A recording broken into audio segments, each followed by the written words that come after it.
Welcome to Chemistry 418, Nuclear Chemistry. This is Lecture 1, an introduction to the course, and a discussion on nuclear data that's available that we will be using throughout the course. The material that will be covered in this part of Lecture 1 is provided here. We'll start off with an overview and a discussion of the atom and the nucleus. I suspect this is review material for most of you. We'll talk about the history of radiation research, discuss the overlap between the early days of nuclear physics and radiochemistry, and then we'll move into how radioelements were discovered, focusing on those that were anthropogenically synthesized. We'll discuss the chart of the nuclides and available data. We'll describe the use and give some examples of the data, primarily focusing on half-life and decay modes for this lecture and this part of the course. We'll also introduce terms common within radiochemistry, particularly terms such as isotopes, which we've discussed and I'm sure you've heard previously in courses. And we'll also discuss the limit of the course, which really starts to abut high energy nuclear physics. The goal for this lecture is to really have an understanding of decay modes and comprehension of half-life. Other terms, concepts, and ideas outside of decay modes and half-lives will be presented in this lecture and discussed in further detail later in the course. The figure here represents the isotopes as shown in the chart of the nuclides. The black boxes represents those isotopes that are stable. As you can see, there's a trend and a line that starts off with hydrogen and goes all the way up towards bismuth for the stable isotopes. For any given isotope, you can see that there are radioactive ones, which are neutron deficient. As example here, all these blue ones, which represent electron capture or positron decay. The red ones here, they have excess neutrons compared to those stable isotopes. They tend to decay by beta minus emission. The yellow ones, as you can see, they tend to be in a higher mass region. And these represent isotopes that decay by alpha emission. And a few of these green ones, as shown here, very heavy isotopes, represent those that decay by spontaneous fission.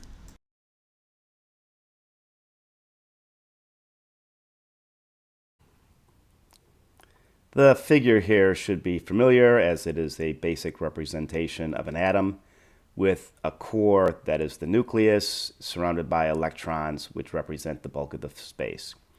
This figure, of course, is exaggerated, where by far the vast majority of an atom is occupied by the electron cloud, and only a small amount, which wouldn't be visible in this picture, is occupied by the nucleus.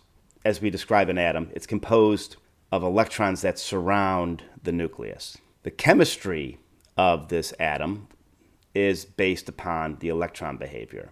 The electrons, as we know, are negative particles. The nucleus contains the bulk of the mass of the atom, and it is composed of neutral neutrons and positive protons. The properties of a given element are based on the number of protons and corresponding number of electrons. The neutron number generally does not greatly affect the chemistry of a given isotope.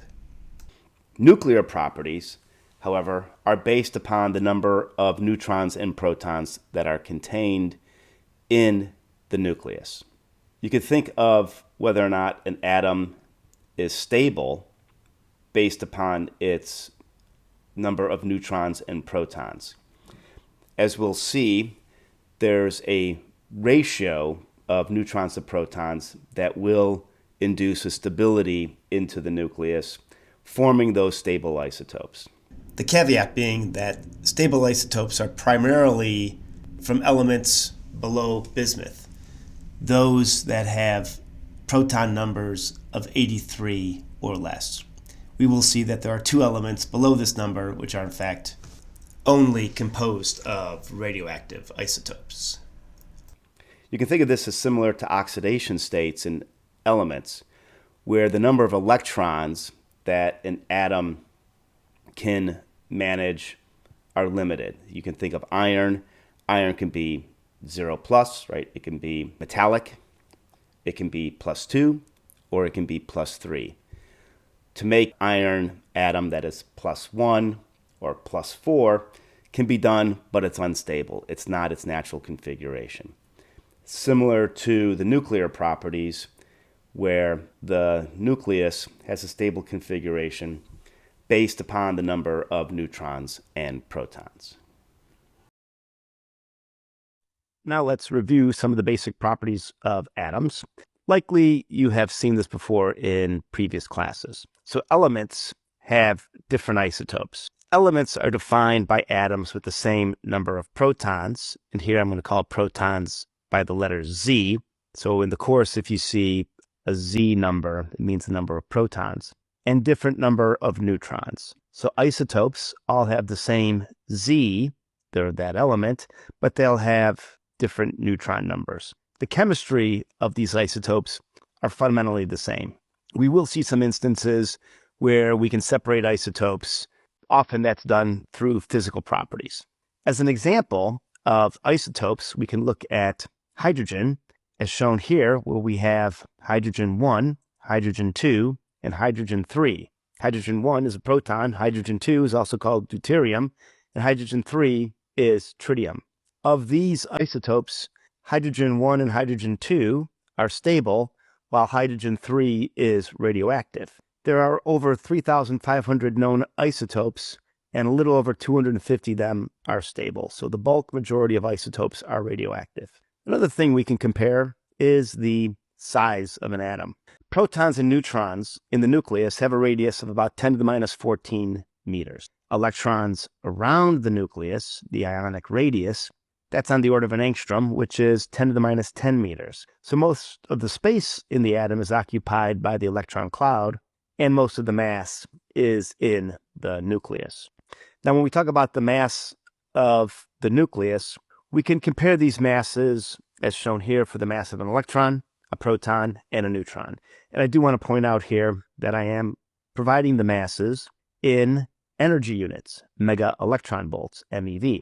We'll see that the electron mass is about a half a mega electron volt, while a proton and a neutron have masses that are approaching 1,000 mega electron volts, MeVs. We'll call mega electron volts MeV. So by far, the proton and the neutron are much more massive than the electron. So if we look at an atom, and we can look at the pictures here given for hydrogen isotopes, we can see that the bulk of the mass is indeed in the nucleus, while the cloud occupied by the electron has most of the volume. And I do want to point out that MeV is an energy unit, and we are using the relationship between energy and mass, E equals mc squared, to interrelate the two.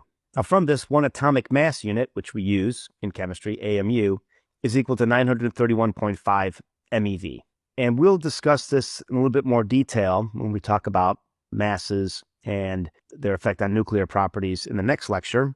But the mass of an atom is not equal to the mass of the number of protons and neutrons. So for instance, carbon-12 is actually less than the mass of 6 protons and 6 neutrons. If we look at this figure here, we'll see that the mass of the nucleons, the neutrons and protons, exceeds the mass of the nucleus. So the mass of an atom is less than the sum of its total neutrons and protons. Where does that mass go into? We'll talk about something called binding energy.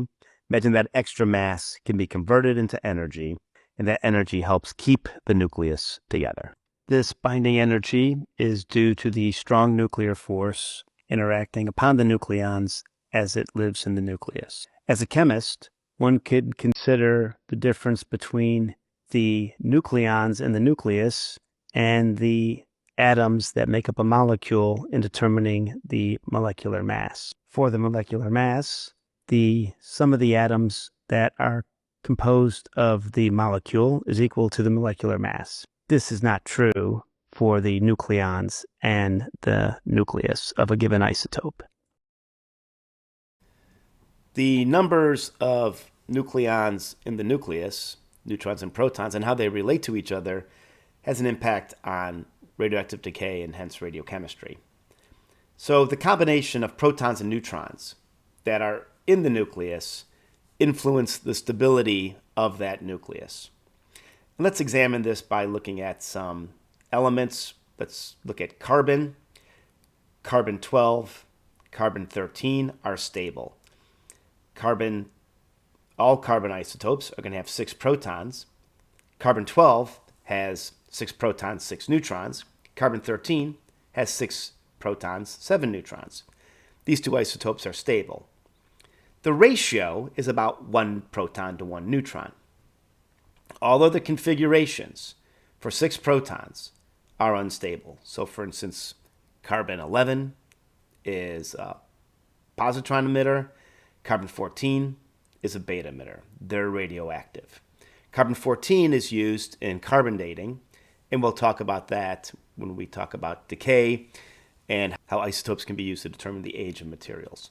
The other thing we should point out is that you should have some familiarity with this nuclear property of carbon if you've done carbon NMR. Carbon-12 does not have a spin because the even number of protons and the even number of neutrons pair up. There are 3 proton pairs that are pairing the spin, and there are 3 neutron pairs that are pairing the spin. So the overall spin of the carbon-12 nucleus is 0. If we add an extra nucleon, in this case, the extra neutron, there are 7 neutrons. There's 1 neutron that is left unpaired, and the spin of the entire carbon-13 nucleus is based upon the spin of that unpaired nucleon. And when we discuss the shell model, you'll be able to use this concept to predict both the spin and parity of isotopes that have unpaired nucleons. Moving on to lead. Lead has 82 protons, so every isotope of lead starts off with 82 protons. The stable isotopes are listed here: 204, 206, 207, and 208 lead. So they have 82 protons and then 122, 124, 125, and 126 neutrons. Unlike carbon, which has about 1 proton to 1 neutron for a stable isotope, the lead has about 1 proton to 1.5 neutron. So as the nuclear size increases, the ratio of neutrons to protons increase. Again, at carbon with 6 protons, so a Z of 6, that ratio for a stable isotope is 1, whereas lead with a Z of 82 protons, the neutron to proton stable ratio is about 1.5. So any isotope that isn't within the stable regime will release energy to form a more stable nuclear configuration. And that's radioactive decay.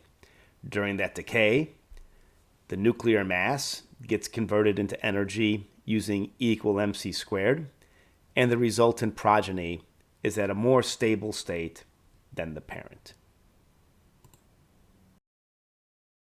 Based upon what we've just discussed related to the neutron and proton number and the stability of an element, we can explore the periodic table and identify those elements that are only available as radioactive isotopes. We'll call those the radio elements. Here's the latest periodic table. I want to call your attention to the heavier elements. That you should notice that there are 118 named elements on the periodic table. Some of the more recent ones include flerovium, livermorium, tennessine, oganesson. The UNLV radiochemistry program was involved in the discovery of tennessine. As a graduate student, I was fortunate enough to work with Glenn Seaborg, who has an element named after him, when academician Flerov, who has element 114 named after him, with the Flerov Institute, visited UC Berkeley His English wasn't very good. I speak some Russian, so I took him to San Francisco. We went to Chinatown, and I got to hang out with him. That was a very interesting time. Technetium, which is shown here, sits right in the middle of the periodic table, is a radioelement, only available as radioactive isotopes. Promethium, another element that one would think should be stable, is not. And then elements above bismuth, so elements with proton numbers greater than 83, are all radioactive. So polonium, astatine, radon, all the actinides shown here, and then the transactinide elements. At the University of Washington, one should note that astatine, this element, is produced. Astatine 211 is made at the cyclotron at the University of Washington, and it's used as a radiopharmaceutical.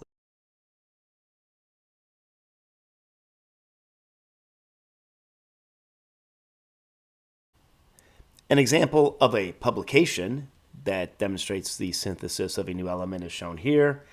This is from 2010, and it involves element 117, which today we know as tennessine. The UNLV radiochemistry program, which I am part of, was involved in the discovery of this element. I did want to point out that these experiments are often large international collaborations. For this experiment, the team included researchers from Russia and the United States. The experiment lasted around 6 months, and 7 atoms were observed. The output from this publication resulted in the identification of a new element and the expansion of our knowledge of the periodic table.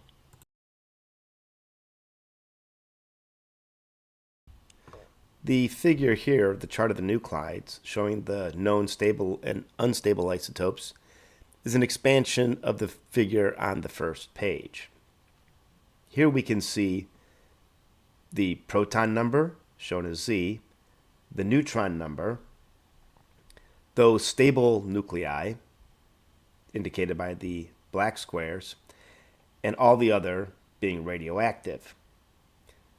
The positron emitters, shown here in red, are neutron deficient. As you see, their neutron numbers would be less than those of the stable isotopes, where beta minus emitters, shown in the blue, have neutron numbers that are greater than the stable isotopes for a given element. Alpha emitters tend to be in the heavier masses of the nuclides, as shown here, generally above lead of 82. And then finally in green, there are some isotopes which are predominantly spontaneous fission emitters, and those are some of the heaviest elements there are. What is shown here is the summation of all the isotopes and demonstrating that around 250 are stable or very long-lived. There's also this term here, magic numbers, which we will discuss in more detail when we describe nuclear models. And you can think of these as neutron and proton numbers that instill extra stability into the nuclei. In a lot of ways, these are similar to electron configurations which make elements inert. So the noble gases have configurations where those electrons fill the orbitals, and what we'll see is that these numbers shown here represent neutron and proton orbitals that are filled.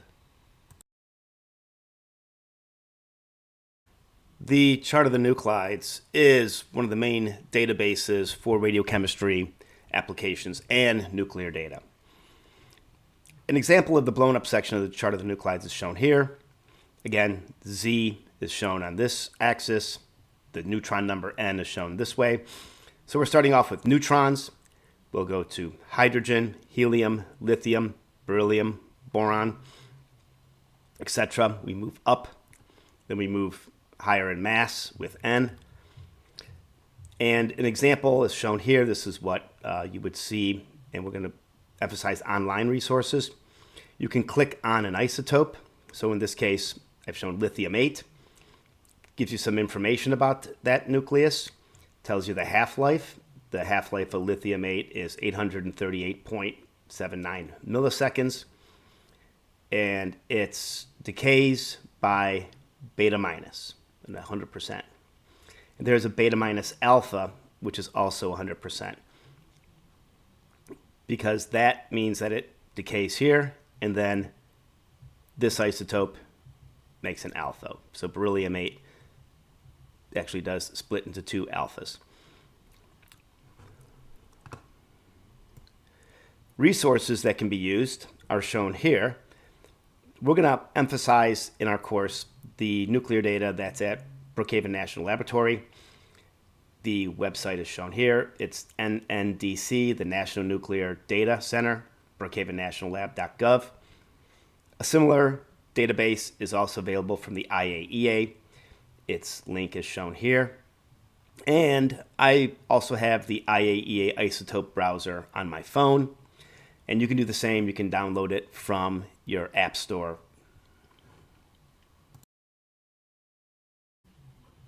The primary nuclear data that we will use in the course is from the chart of the nuclides. Again, this figure that shows all the isotopes, stable and otherwise. We've seen this elsewhere in the lecture. The site can be accessed through the NNDC, the National Nuclear Data Center, brookhavennationallab.gov. When you go to this site, you can navigate to the chart of the nuclides, and this allows you to obtain data on any isotope. As you can see, there's a host of data that one can find. Right now, we just want to focus in on half-life and decay modes. So these are both accessible. We can type in the isotope we're interested in, and let's look at protactinium-229 since it's one of the questions. We get the isotope, we get the half-life, 1.55 days, and we get the decay modes. This is E, electron capture, which is 99.5% of the time this occurs, and the other 0.5% is from alpha decay. So there are two decay modes for this isotope. You can get this information from any isotope. You don't necessarily even need to go here. We can hover over the isotope, and as you can see, the information will appear. Now, if we go and look at thorium-229, which is here, I just want to show this. You get the spin and parity, the 5/2 plus. We'll talk about that in more detail later in the course. And you get a half-life here of 7,907 years. I want you to remember that number. And the decay mode of 100%.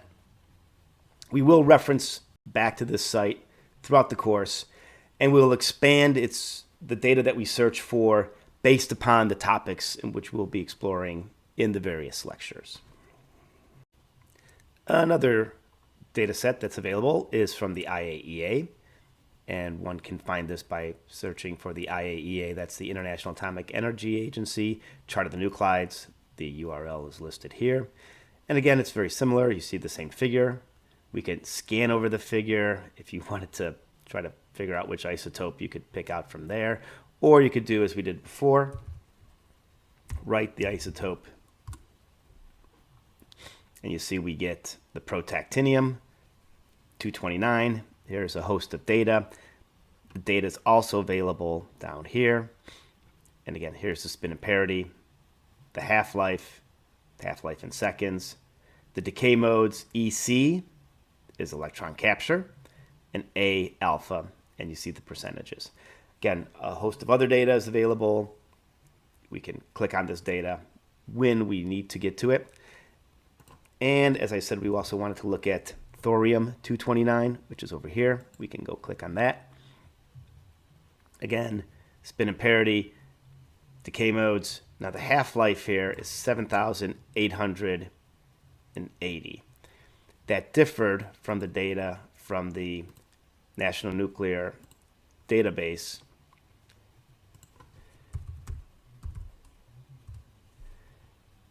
$7,907. So I just wanted to use this as an example. There aren't many examples, but thorium-229 is an interesting isotope in that the data that's available for it for the half-life can vary depending upon the source. So that does also tell you that sometimes you may need to reference your source, or if problems are assigned in which calculations are performed using the data, I'll often put an uncertainty to account for different data sets. You can also get data on your phone through the IAEA isotope browser. The URL for the isotope browser is listed here. It provides an overview and description of the app. You can download the app from the App Store on your phone. When you do this, you can access from your phone data, as we've seen, similar to the chart of the nuclides. This can include Q values, energy, half-life, and other data. And what this would look like is shown here. On your phone would be the isotope browser. You can put in an isotope. For example, here is carbon-14. Go is selected. This provides the isotope with the number of protons, the half-life, the spin and parity, and the decay modes. Clicking on this further yields a host of data, which includes the proton number, the neutron number, the spin and parity, the half-life, the parents of this isotope, the decay modes, and Q value, binding energy, and other data, which will be useful later in the course.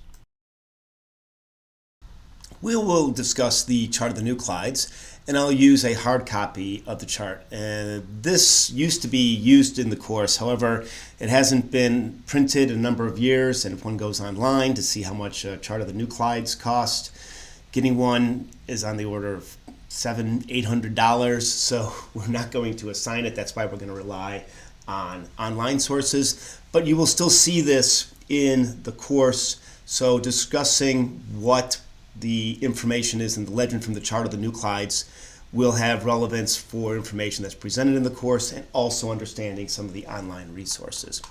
So the information that's in a certain square that describes the isotope is shown here. One is the decay modes. So we have the different types of radioactive decay. They're listed here. Some of them are pretty straightforward. Alpha for an alpha particle, beta minus, beta plus, etc. I do want you to note that the epsilon, the Greek symbol here, is used for electron capture. And then there are some other decay modes which are a little bit less common, like these two beta over here together. That's double beta decay. And if you see something that looks like a cluster, well, that's cluster decay. The time units are provided here. Normal, except for years, they use A from the Latin anno. So seconds, minutes, hours, days, and years will be the time units that you will see. Other symbols include cross-section, which was given in barn. And you'll see some Greek symbols that will describe a decay mode as being weak, so an absolute abundance less than 1%, or very weak, or very, very weak. So 10 to the minus 3 for weak, and 10 to the minus 6% for very weak. Then there's some color associated with the information, and the neutron absorption properties are shown here. So barns, larger barns are shown in this pale blue. This pale green is 100 barns to 500 barns. The yellow is 500 to 1,000 barns. So now it's getting very high. And the red is very high barns. And for half-lives, there's also color. Days are listed in the orange. Yellow, 10 days to 100 days. The light green, 100 days to 10 years. This pale blue, 10 years to 10 to the 5 times 10 to the 8th years. And then the gray is 5 times 10 to the 8th years or stable. So for the half-lives, if you see something in gray, you know that it's long-lived. And similar relationships between the color and the fission yields. So for instance, you can look at this, they're shown here. So from this, you should be able to quickly assess differences in data. So if you're asked for a series of isotopes and what's the longest half-life, what you could do is look at the colors, and if any of them are gray, that tends to be the longest, but then it'll be this pale blue or this pale green. The legend of the chart of the nuclides is useful for demonstrating the information that's provided in the database. The chemical elements given, so for instance as shown here for lithium, the atomic mass on the carbon-12 scale, There was a time when oxygen-16 was used as the scale, the name of the element, and then the thermal neutron absorption cross-section in Barnes for the element, followed by the integral cross-section, also in Barnes. For a stable isotope, which is listed in gray, stable or very long-lived isotopes are in gray, you get the symbol, the mass, the atomic percent abundance, the ground states of even Z, even the ground state spin and parity, as we stated earlier, even nuclei are 0 plus. The thermal cross-section in Barnes leading to isomeric and ground state, and the resonance cross-section in Barnes, isomeric and ground state. This triangle here means that this isotope is produced from the fission, and this is the mass of the isotope. We will describe cross-section in more detail when we discuss nucleus. Moving on to the radioactive isotopes. Their mass and symbol shown here. It's non-gray. The color has to do with the half-life of the isotope, which can be seen in the legend. Spin and parity, again, 5/ minus is 5/2 minus. The half-life, 10.98 days. The modes of decay followed by their energy with MeV for alpha and beta, KeV for gammas. So this decays with an energy of 0.805 MeV beta. So beta is listed here. The gamma is 91.1 KeV. The cross-section information and the beta disintegration energy. As you see, the beta disintegration energy is a little bit higher than the beta decay energy, so some of the energy is going elsewhere, possibly to a gamma decay. And then again, this triangle says that it is a fission product from the slow neutron fission of uranium-235. Okay, here are some naturally occurring radioactive isotopes. The gray, again, it's stable, but these are long-lived, so it's long-lived or stable. This black bar, this is the indicator that it's naturally occurring. So lanthanum-138, a spin of 5 plus. This is the abundance, so 0.09% of lanthanum is this isotope. The half-life is 1 × 10 to the 11th years. So 1 × 10 to the 11th years, if Earth is 4.5 billion years old, the half-life is longer than the age of the planet. Again, modes of decay, E, this E here is electron capture, beta minus, gamma, cross-section information, and isotopic mass. And this square, as opposed to the triangle, means that it's a shielded fission product. It's still a fission product, but we'll discuss what shielded means. It means that there's a stable isotope in front of it, so it doesn't get fed along the 138 decay chain. Other information is shown here. This is a historic symbol. So lead-210 was also known as radium-D. It was the fourth daughter down from the decay of radium. So historically, you've got this name radium-D. That'll be shown. You'll see some boxes that are split. So this is a metastable state, ground state, so metastable state, spin and parity, half-life, decay modes, ground state, spin and parity. This is stable, so this is the atomic abundance. And then 2 isomeric states that are both radioactive, so tellurium-131. The metastable state, spin and parity, 11/2 minus. Ground state, 3/2 plus. The half-life of each state, and then the other data as we discussed. Moving on to the radioactive isotopes. Their mass and symbol shown here. It's non-gray. The color has to do with the half-life of the isotope, which can be seen in the legend. Spin and parity, again, 5/ minus is 5/2 minus. The half-life, 10.98 days. the modes of decay followed by their energy with MeV for alpha and beta, KeV for gammas. So this decays with an energy of 0.805 MeV beta. So beta is listed here. The gamma is 91.1 KeV. The cross-section information and the beta disintegration energy. As you see, the beta disintegration energy is a little bit higher than the beta decay energy, so some of the energy is going elsewhere, possibly to a gamma decay. And then again, this triangle says that it is a fission product from the slow neutron fission of uranium-235. Okay, here are some naturally occurring radioactive isotopes. The gray, again, it's stable, but these are long-lived, so it's long-lived or stable. This black bar, this is the indicator that it's naturally occurring. So lanthanum-138, a spin of 5+. This is the abundance, so 0.09% of lanthanum is this isotope. The half-life is 1 × 10 to the 11th years. So 1 × 10 to the 11th years, if Earth is 4.5 billion years old, the half-life is longer than the age of the planet. Again, modes of decay, E, this E here is electron capture, beta minus, gamma, cross-section information, and isotopic mass. And this square, as opposed to the triangle, means that it's a shielded fission product. It's still a fission product, but we'll discuss what shielded means. It means that there's a stable isotope in front of it, so it doesn't get fed along the 138 decay chain. We also stated that the fission yields for a given isobar can be identified in the chart of the nuclides.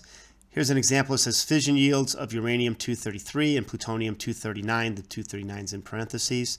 So for a given isobar, for instance, this 102, this 2.4 is for the fission yield of uranium-233. The plutonium-239 is in parentheses. So 1.6% of the time, it produces, when plutonium fissions, it produces a fission product with a mass of 102. Uranium-233, when it fissions through thermal neutrons, 2.4% of the time, it produces a fission product with a mass of 102. And I do want you to note that if you look at the plutonium values, they go from 5.4, they peak at around 7, and they start going back down to 2.2%. So something that's close to 7%, 6% is a very high fission yield.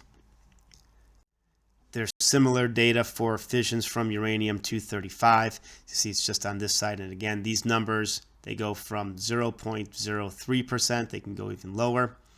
And they shoot up all the way up to about 6.2%, going from an A of 125 to 140. A key utilization of the chart of the nuclides is understanding isotope decay. From the legend on the chart of the nuclides, you'll see this little figure where it says the origin nucleus, and anything that comes with the word out, that has to do with a decay. In means that if I hit this nucleus with an alpha particle, this would form. If I hit it with a proton, this isotope would form. If we look at decay, if I emit an alpha particle, it goes from the original down diagonally 2. If a beta minus comes out, it moves up diagonally 1. And if a positron, or it decays by positron emission or by electron capture, it goes down diagonally. So let's take a look at an example of the area of the chart of the nuclides. If we look at something like plutonium-235, this symbol here is electron capture. So plutonium-235 decays, if I follow here, goes this way, and it decays to neptunium-235. It's going down because it's taking an excess proton and converting it to a neutron. If I have something such as protactinium-235, it decays by this beta minus, which is here, and takes an extra neutron and converts it to a proton, so it moves up to uranium-235. And then if I have something like plutonium-238, it decays by alpha. There's a little alpha here. The original nucleus alpha out, so it goes down 2. And this plutonium-238 kicks out an alpha and makes uranium-234.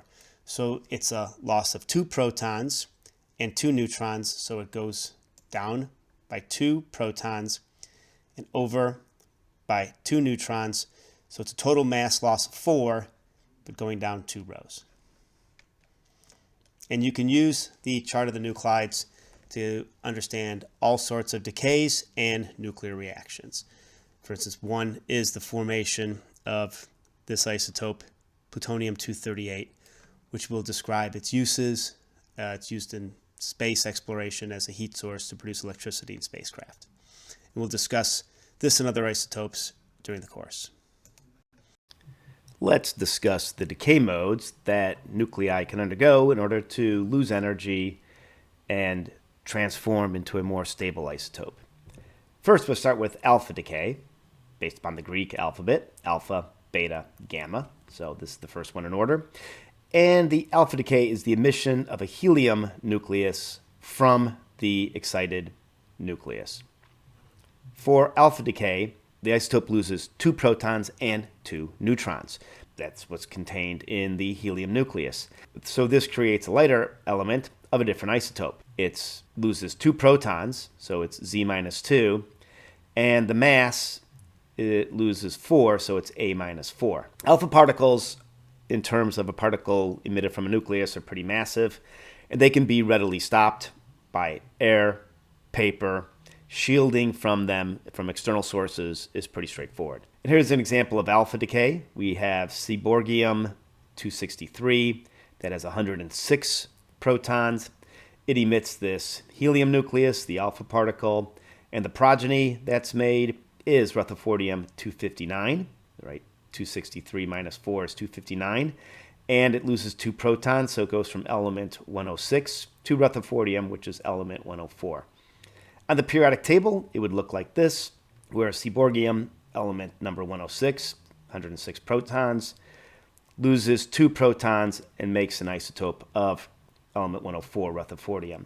I do want to point out here that often for radioactive isotopes, they will have the number in parentheses as an indicator of the most stable or longest lived isotope of that element. The second decay mode we'll discuss is beta decay.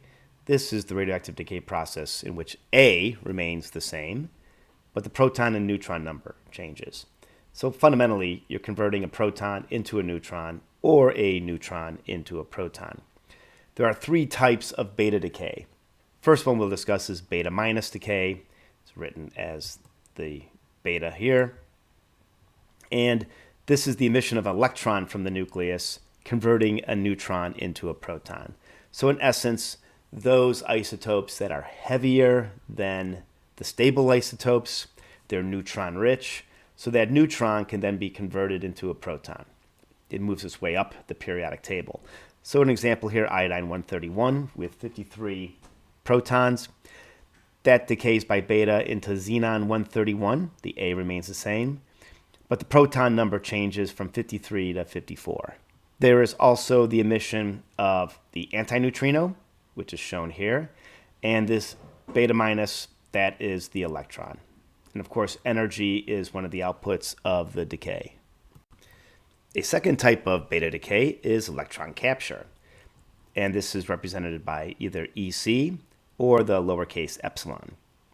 In this case, the nucleus absorbs an inner electron, converting the proton into a neutron. You can kind of think of this as the opposite of beta minus decay, one in which the electron moves out of the nucleus. In this case, an electron moves into the nucleus. An example of this is shown with aluminum-26. It captures one of its atomic electrons. It makes magnesium-26. Aluminum has 13 protons, magnesium has 12. There's a neutrino that's also produced, and energy. And as this is showed in the periodic table here, The aluminum is converted into magnesium, but the A remains the same. Final decay mode is positron decay. Positron is the antimatter electron. So it's antimatter. It's emission of this positron from the nucleus. So for an example, sodium-22 emits the positron with the neutrino. Again, this was the antineutrino. This is antimatter. This is matter with some energy. One of the protons is converted into a neutron, so it goes from sodium-22 to neon-22. As again, in the periodic table, it would show that sodium gets changed into neon. We will learn that positron emission with the isotope fluorine-18 is used in medical imaging to evaluate physiological behavior. Gamma decay is the de-excitation of an excited nucleus. And this de-excitation occurs through the emission of a photon, so light. And what we see here are a few figures. One shows plutonium-240 in an excited state. It emits a photon, it de-excites, and now it's back to being plutonium-240. In the ground state. Another way of viewing these excitations is shown here. This is from the table of the isotopes, and it shows the isotope molybdenum-99M decaying by beta emission, and it decays to technetium-99. And this decay occupies some excited state in the technetium-99 nuclear state. As we see this ground state here with a half-life of 2.11 times 10 to the 5th years, is shown here at the lowest energy. We will learn more about the table of the isotopes in later lectures. But what this shows here is that the molybdenum, it can occupy a number of different states in this technetium-99 nucleus. And one of the states that it does occupy is this excited state that's shown here with a half-life of 6 hours. And this excited state de-excites through photon emission at about 142 keV of energy. Now, the reason I'm taking some time to talk about technetium, and this is actually technetium-99M, this 6-hour half-life, M means metastable. This photon that's emitted, the 142.6 keV photon, that is the workhorse of medical imaging. So technetium-99M is an isotope that's used in about 80% of radiopharmaceutical applications, and it's used to image functions in the body. For instance, there's a molecule, trade name is called cardiolite, that is injected into arteries that feed the heart. As it's decaying and emitting a gamma, one can image the artery that it is in, and they use this to determine if there are blockages in arteries that feed the heart. Now, this decay scheme that's shown here, you should have some familiarity with this from molecular decay schemes. So think about it in the analogies in this way, where we have excitations for molecular states. We have a ground state. We can excite them to different excited states. They will de-excite. Here's an example. There's two routes that we've used to look at this. This includes, let's say, both vibrational, rotational, and UV type excitations. So there are similarities between how we describe molecular excited states and how we describe these nuclear excited states. In an additional note, these photons that are emitted from the nucleus are called gamma rays, while X-rays are photons that are emitted due to electron de-excitations. They're both photons, but X-rays come from the electronic de-excitations, where gamma rays come from the nucleus.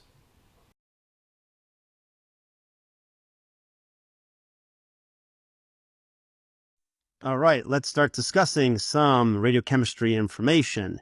We'll see how the history of radiochemistry development is linked with that of nuclear physics, and how they played off each other, and some of the roles radiochemistry played in how we understand physics today. So a little over 100 years ago, In 1896, Becquerel discovered radioactivity. Becquerel had this salt, this potassium uranyl sulfate, and he exposed it to sunlight, and he wrapped it in photographic plates, and he put that in black paper. So the photographic plate at the time, if you think about it, it's pretty, still kind of early material back in the late 1800s. The plate, when they were developed, they showed this image of the uranium crystals. And what Becquerel actually thought is that the uranium crystals absorbed light and that this uranium salt fluoresced and gave off that light. That's what he proposed. And for this proposal, the discovery of radioactivity, he was wrong, but he also won a Nobel Prize for that.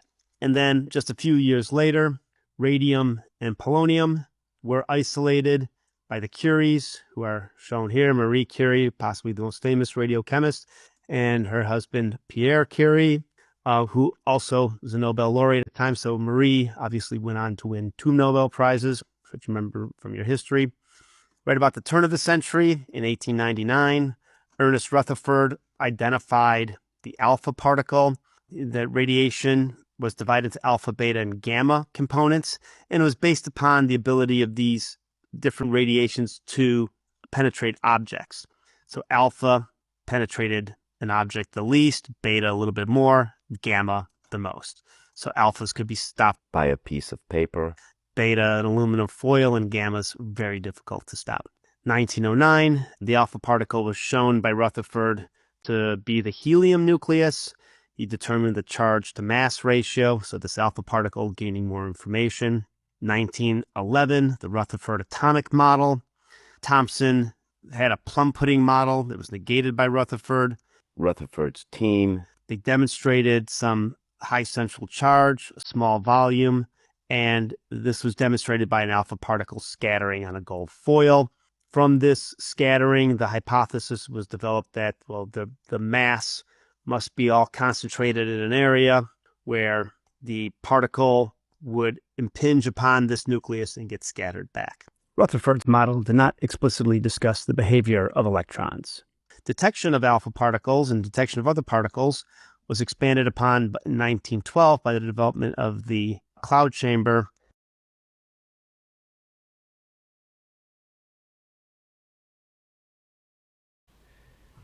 And here is an example of a cloud chamber.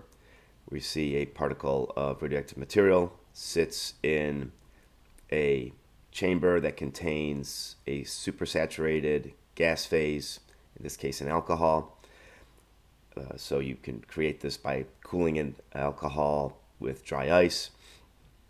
As the particles traverse through this supersaturated air with the alcohol, it ionizes the alcohol, leaving tracks which are indicative of the particles passing through it. And this can actually be used to identify alpha and beta particles as they interact with matter differently and will leave different signatures in the clouds.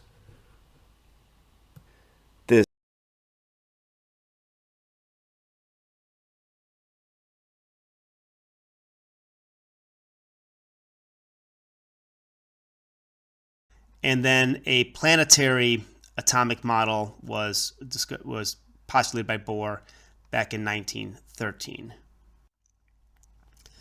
So after the discovery or the postulation of the Bohr model, where the electron orbitals are a little bit better defined than Rutherford's model, 1914, the nuclear charge was determined by X-rays. This was postulated and demonstrated by Moseley, who was working again at Rutherford's lab. 1914, and then you see a gap between 1914 and 1919. The first war stopped a lot of, obviously a lot of research. And in fact, Moseley, who was working in Rutherford's lab, could have avoided the war, but wound up getting killed in France, and really was identified as one of the greatest losses of science due to a military conflict. 1919, artificial transmutation by nuclear reactions was observed. Again, Rutherford. He bombarded nitrogen-14 with an alpha particle to make oxygen-17. Well, nitrogen-14 got from the atmosphere, and the alpha particle was from a radioactive source. He just identified that you could have this nuclear reaction occur. Again, so you can see that Rutherford's lab was putting out a lot of great research, great researchers. 1919, mass spectrometer, first development. 1928, the theory of alpha radioactivity by Gamow, which utilized the concept of tunneling through a barrier to describe the decay. 1930, Enrico Fermi proposed the neutrino hypothesis, where there's a massless particle with a spin of 1/2 that was used to explain beta decay. And when we discuss beta decay, you'll see the importance of Fermi within understanding beta decay. 1932, the first cyclotron, which is shown here, which you could hold in your hand, was made by Ernest Lawrence at UC Berkeley. As a graduate of the UC Berkeley radiochemistry program, there's a plaque at the chemistry building on campus at UC Berkeley that describes the radiation lab where these experiments were performed. In 1932, the neutron was discovered by Chadwick, and he used some scattering data to calculate the mass. This led to a proton-neutron nuclear model. Again, this is all at the Cavendish Laboratory. 1934, discovery of artificial radioactivity, the Jolets and the Curies. Again, child of Pierre and Marie Curie, getting involved in the same sort of research. 1938, nuclear fission was discovered.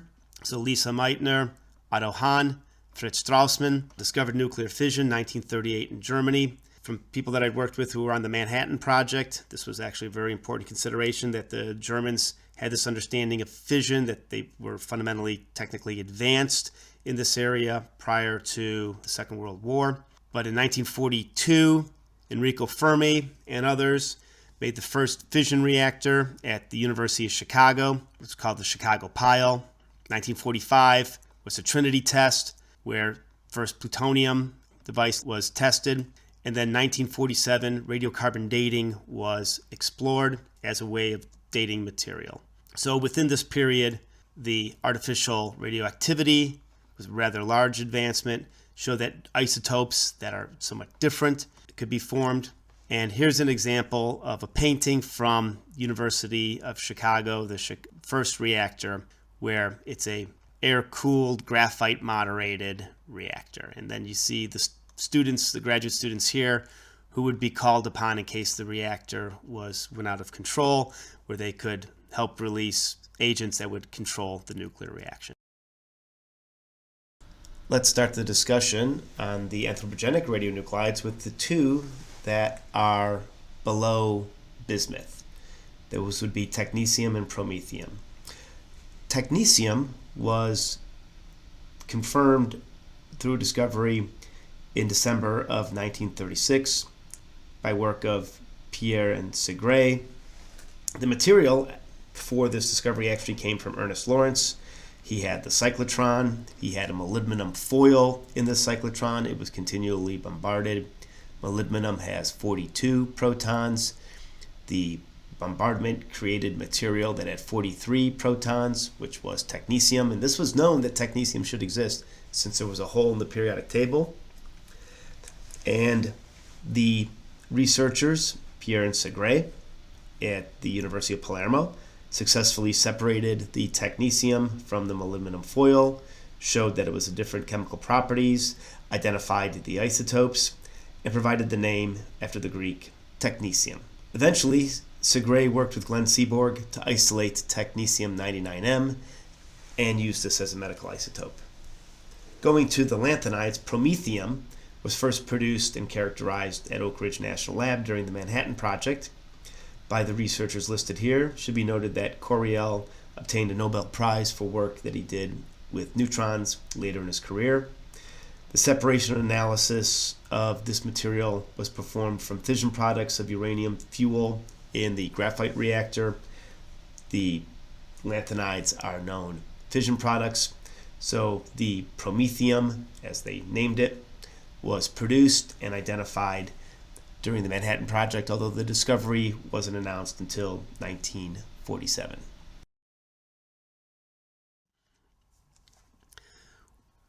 Then other synthetic elements, we'll start with neptunium. If you look at the actinides, you go from actinium, which there are trace natural actinium, thorium, which is naturally available, protactinium, which is part of the decay scheme of uranium, and then uranium, which is also naturally available in mined. So neptunium would be the next element that's synthetic, and it was the first synthetic transuranic element to be discovered. And it was the isotope neptunium-239 was produced by McMillan and Albertson at UC Berkeley in 1940. They bombarded uranium with cyclotron-produced neutrons. So these neutrons were produced by hitting a particle into a beam stop. So for instance, a piece of carbon, any sort of material, extra neutrons would come out. Those neutrons get absorbed by uranium-238. They would make uranium-239. That uranium-239 would beta decay to neptunium-239, which has a half-life of about 2.4 days. They isolated this small amount of neptunium from a large amount of uranium, showed that the chemical property was different than the uranium. However, the chemical properties of uranium, they weren't understood at this time in 1940. The actinide elements were part of the transition series. So uranium was grouped under tungsten. It wasn't until Glenn Seaborg later came up with the actinide hypothesis that moved the actinides where they currently live on the periodic table. But they showed that they showed some similar properties to uranium, but not completely. Eventually, macroscopic amounts of neptunium-237 were produced with a faster neutron on uranium-238. So a neutron would come in, it would knock out two neutrons, it would make this uranium-237. That would beta decay to uranium, from uranium-237 to neptunium-237. And they made 10 micrograms of material. They eventually made much more neptunium. Now one can get, certainly tons of, many multiple grams, kilogram quantities of neptunium-237. Plutonium synthesis was the second transuranic element of the actinides to be discovered. Plutonium-238 was produced in 1940 by Seaborg, McMillan, Kennedy, and Art Wall. Art Wall was the graduate student, so he really did the bulk of the work. And this was produced by using the 60-inch cyclotron at UC Berkeley. So the diameter of the cyclotron was 60 inches. The reaction was they took a target of uranium-238, hit it with deuterium. Two neutrons came out. They made this neptunium-238. That neptunium-238 beta decayed to plutonium-238. The oxidation of the produced plutonium showed that it was different than the chemistry of the uranium. They identified the differences in the chemistry of the element. They were able to use the radioactive decay to identify some of the properties, the alpha decay energy, get an idea of the half-life of this isotope. Eventually, in 1941, plutonium-239 was produced, where uranyl nitrate in a wax was behind a beryllium target that was bombarded with deuterium, so a lot of neutrons. The paraffin block would thermalize, would slow down those neutrons. So the uranium-238, in this case, would absorb a neutron, make uranium-239. That would decay to neptunium-239, and that would decay to plutonium-239. There was a separation with fluorides and extraction with diethyl ether, and they showed that, like uranium-235, neptunium-239 would undergo fission with slow neutrons. And for this work, Glenn Seaborg and others were awarded the Nobel Prize. The transplutonium element discovery, americium and curium, they were first produced in a reactor by neutron capture. Uranium-238 would be in the reactor, would gain a neutron, make plutonium-239. That would capture a neutron, make plutonium-240.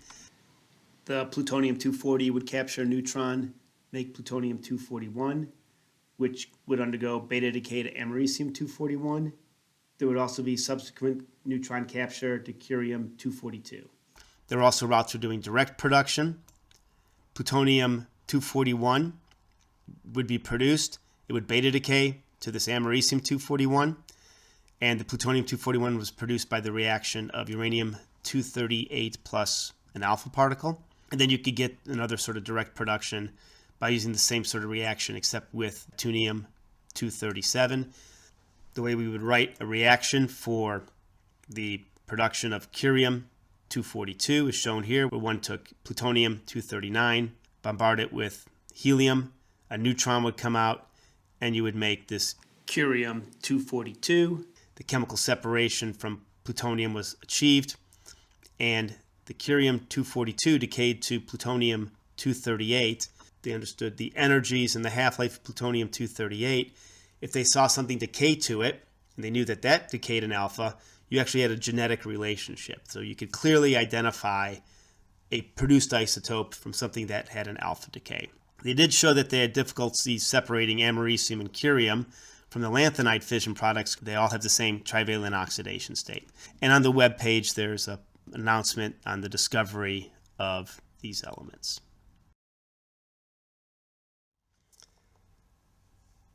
The elements in order to be discovered next are berkelium and californium. One can guess where they were made. A trend that was established earlier, they required targets of americium and curium. So the new elements that were made were then used as targets. They had to get sufficient amount of the new elements. Then they would bombard these targets with an alpha particle. So you would go up to, you use americium to make berkelium. You use the curium to make californium. They separated these from the target material. So again, remember, this is +3 oxidation state. Berkelium actually has a +3/+4 oxidation state, +3/+3 oxidation state. One would do column chromatography. You could calibrate the chromatography system with some lanthanides. But what's shown here is the log of the activity versus the drops of the eluent. And you would see that there's different spikes of the activity. And the lighter the element, the longer it takes it for it to elute. So the heavier elutes first. And this has to do with the change of the ionic radius. As the lanthanides get heavier, as the actinides get heavier, the ionic radius contracts. So if we use this method to investigate new elements, where would you expect the heavier actinides to elute? Well, anything that's heavier than californium should elute sooner. So that's actually a useful tool, because these heavier elements are going to be made in less amounts, and also tend to have shorter half-lives. So having them come off the column quicker is beneficial for their discoveries. So you can see where you would have these separations. The number of drops coming off a column would be sufficient to collect and identify the different elements. That's where the heavier elements you would expect them to elute. Einsteinium and fermium. Well, we made a little change here. They were actually first produced in the thermonuclear test, the Mike test. You can see information about the Mike test on this YouTube video. There were also new isotopes of plutonium, plutonium-244 and plutonium-246.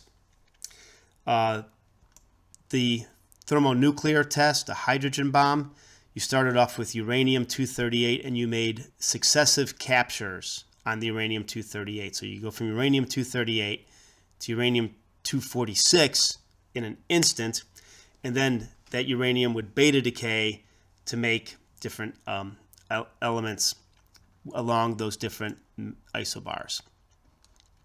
There was an example here of the correlation between the log correlation of the yield versus the atomic mass. So this is an example of nuclear forensics, where one was able to identify information about the yield of a test from the production of different isotopes. This was the first time there was production of trans-californium isotopes. So you would make these heavy uranium isotopes followed by beta decay. They made einsteinium and fermium. And as we will discuss in nuclear processes, this is similar to the R process that stars go through, the rapid process, and how elements are made. And as we described earlier, for americium curium, ion exchange was used to separate these elements. The final three actinides, the heaviest ones, mendelevium, nobelium, and lawrencium, these wind up getting atom at a time discovery because the amount of target that you can make for these reactions with an alpha particle start becoming less. There's not a lot of einsteinium to start off with. You're not going to make a lot of mendelevium. The cross sections get smaller. So they're requiring a high degree of chemical separation. So what one would do is take the target, bombard it with helium nucleus, put a catcher foil behind the target so that the recoil nucleus would go onto this catcher foil, is usually gold. You would take that gold foil that had the recoiling product on it, dissolve it in acid, then do ion exchange chemistry. There was some controversy with nobelium. It was expected to have trivalent chemistry. It's actually divalent. If you look at how the electrons are filled, by the time you get up to nobelium, so element 102, you have a filled 5f orbital, so 14 5f electrons, and these two 7s electrons are open. So one could remove those two 7s electrons relatively easily. You have a divalent oxidation state, but trying to remove an electron from a filled f orbital is difficult. So nobelium had this divalent oxidation state. The first attempt cannot be reproduced. The final eventual reaction was shown here, where curium-246 was bombarded with carbon-12, 4 neutrons to make this 254 isotope of nobelium. There was an alpha decay of nobelium. The fermium-250 progeny was identified by its alpha decay, thereby confirming the production of the nobelium-254. I was told by Glenn Seaborg that during this controversy, they knew that the Swedes who were doing the work wanted to name the element after Alfred Nobel.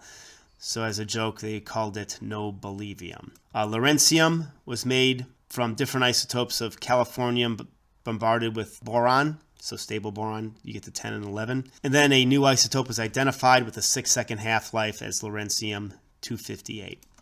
So one could see that there was this trend. We've obviously extended that trend to go all the way up to element 118, but the separations become more difficult, the half-lives become shorter, and the probability of the reaction goes down.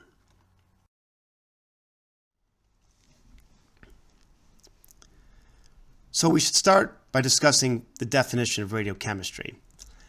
There's a few different definitions people use. One could be the chemistry of radioactive isotopes and elements. Utilization of nuclear properties in evaluating and understanding chemistry. And one that I like is the intersection of the chart of the nuclides and the periodic table. I prefer this one because it shows that the chart of the nuclides are nuclear properties, periodic table of chemical properties, and as a radiochemist, you transition back and forth between nuclear properties and chemical properties. So some of the things that we should understand when we talk about radiochemistry, let's start, since we want to talk about the nucleus and nuclear properties, let's start with that. The nucleus we can always describe as the number of Z protons and N number of neutrons in a nucleus. The diameter of the nucleus is about 10 to the minus 14 meters. And electron interactions with the nucleus, that's going to be the basis of chemical properties. Electrons are, those orbitals are on the order of 10 to the minus 10 meters. So the bulk of the radius and volume of an atom is composed of electrons, but the bulk of the mass, the small area, is occupied in the nucleus. And electrons, they can be excited, they can get into higher energy orbitals, they can undergo ionization. These binding energies of electrons can affect ionization. That changes some of the chemical properties, so different oxidation states. This will come into play more when we talk about the actinides, where there's multiple oxidation states. And that has to do with the fact that electrons are being loaded up into those electron orbitals, and the energy differences between the different orbitals are very small. So some of the terms that we have for atoms within radiochemistry, we've already discussed isotopes. So an isotope is the same Z, so the same proton number and different neutron numbers. An isobar, where we have the same A, the sum of the protons and neutrons. So as an isotope undergoes beta decay, it converts a neutron into a proton. So the sum, the A, remains the same. An isotone, that's the same number of neutrons but different number of protons. This is used to help identify how the neutrons and the protons have properties within the nucleus. And then something we've already mentioned, the isomer. So technetium-99m, that little M state, and it's a nucleus. It's a nucleus in an excited nuclear state.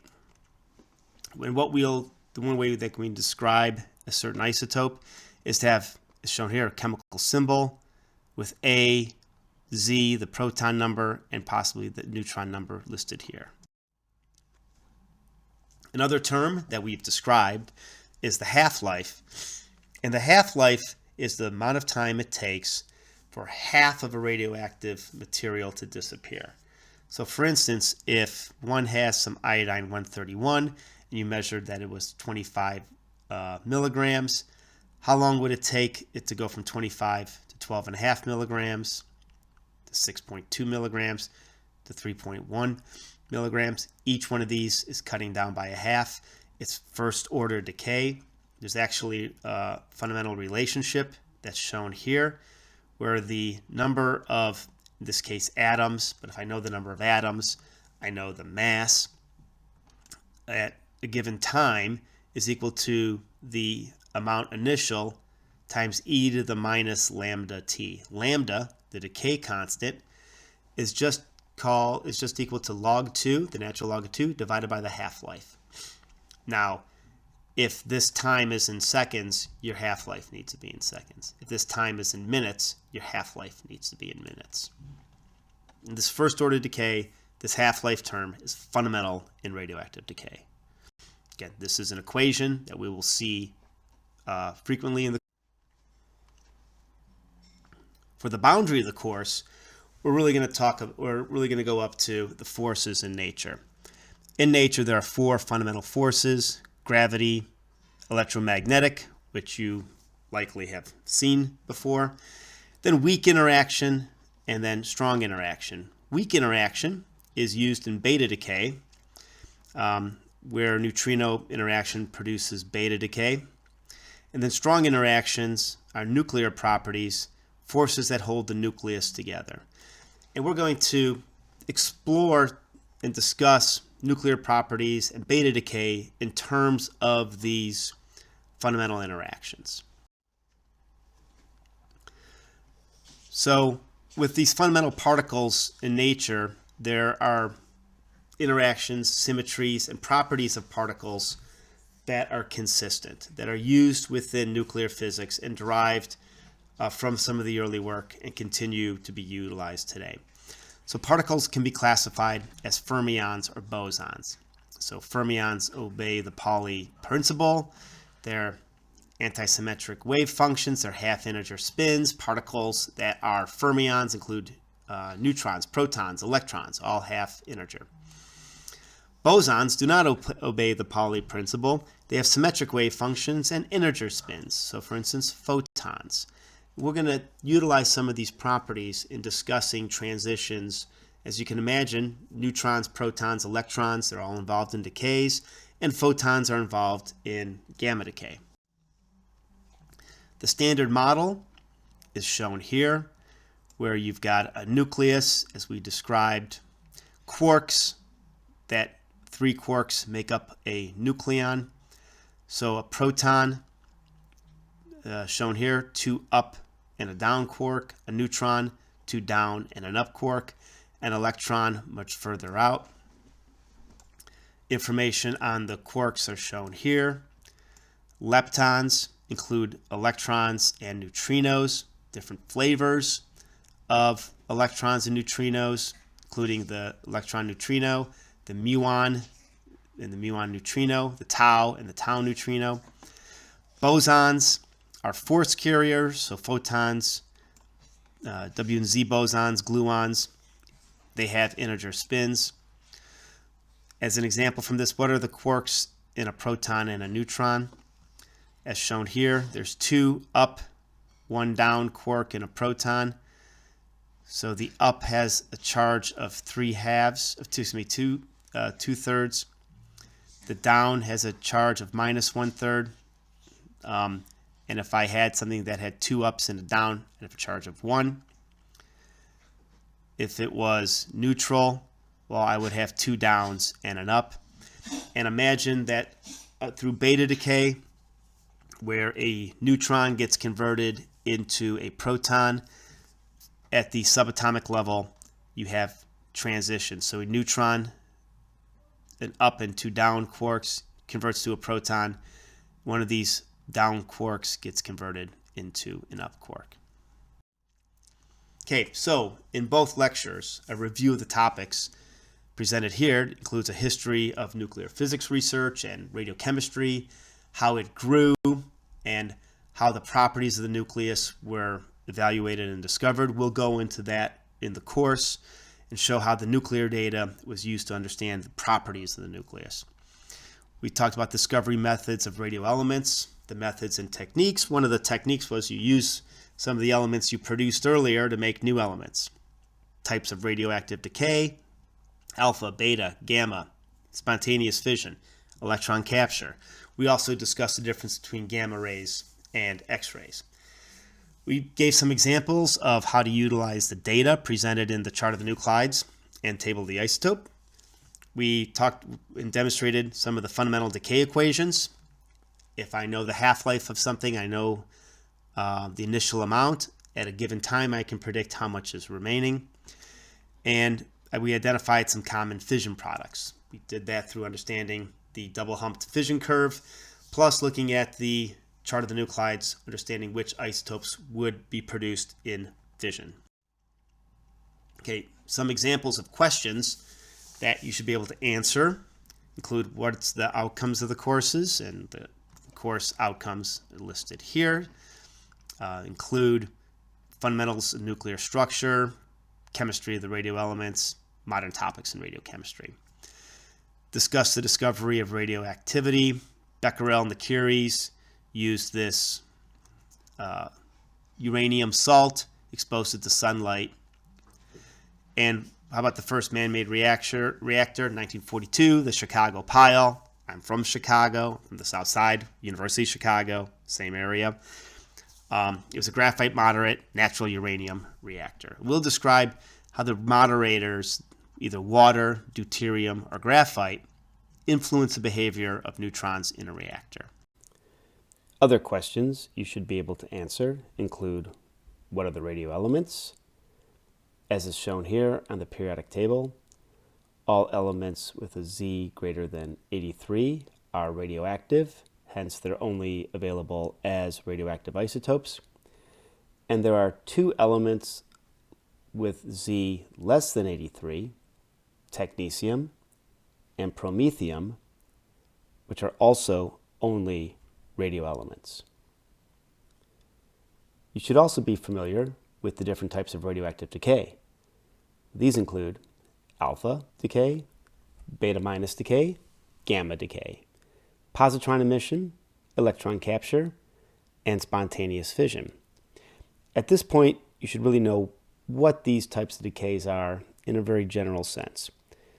Subsequent lectures will describe these decay routes in much more detail. And finally, you should have an idea of what are suitable references for information on the isotopes. Good references that we've discussed in this lecture include the chart of the nuclides, which shows information on each isotope, and the table of the isotopes, which provides detailed information including nuclear structure and information related to radioactive decay. I hope you enjoyed the first lecture. When you have completed it, please comment on the blog and respond to the Lecture 1 quiz. The information was primarily introductory for this lecture. We discussed data sources, including chart of the nuclides, table of the isotopes, and the isotope browser. As we explore more topics in the course, we will use the information in these data tables in equations related to radiochemistry. The information you should be able to comprehend from this lecture includes the meaning of half-life, types of decay modes, differences between gamma rays and X-rays, and you should be able to identify some very fundamental data from the chart of the nuclide and other available sources. This includes decay modes and resulting progeny, and the isotope half-life or their stable abundances.